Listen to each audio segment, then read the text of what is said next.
Iyan na nga po mga kaibigan, si Nika, nag-aaral lumipad at pinalabas ko na. Nika is learning how to fly. Oh, di ba ang cute-cute niya? Ganda-ganda ni Nika. Pinalabas ko na siya para matutong mag-fly-fly kasi nakakulong sila doon. Hey, babe! Hey, babe! Ganda ni Nika, oh. Nika, you're so pretty, Nika. Ay, lele, tulala pa siya. Hindi pa niya alam kung paano lumipad. Ay, nako. Nakakulong siya doon sa maliit na kulungan for how many months? Kasi 5 months na daw to eh. Eh, di ibig sabihin mga kaibigan eh, ano pala siya? 5 months nakakulong. Tingnan mo yung mga mata niya, oh, very dark black. Meron bang ganon?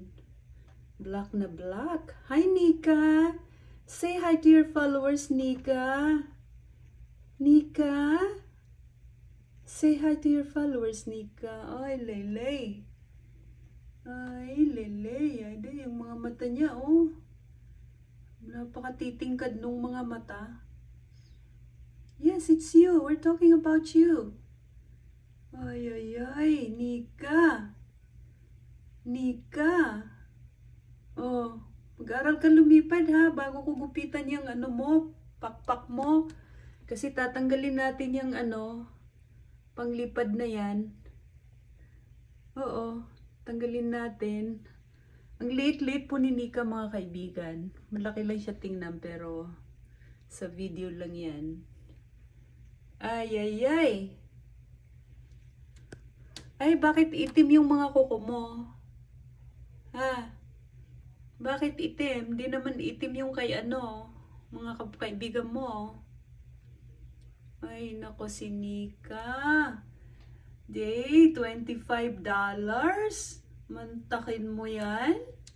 Magkano ba yan? $25 times 58. O, kayo na bahala mag-ano mga kaibigan, mag-multiply. 1,000 plus ka lang pala eh. Pero alam mo, mahal na mahal kita. Ang pet, hindi yan binavalue. Oo, ikaw ang kausap ko. Kausap kita. Say hi to your viewers. I mean to your followers, Nika. Nika, maraming nagmamahal sa'yo dahil sa kulay mo, pinaghalong yellow and green. Wow, beautiful color. It's yellow-green. Yellow-green, lay. Anong ginagawa mo? Bakit ganyan yung ulo mo? Ay. Ganda. O sige po mga kaibigan. At yan na nga po si Nika. Ayun. Nawawala sa focus.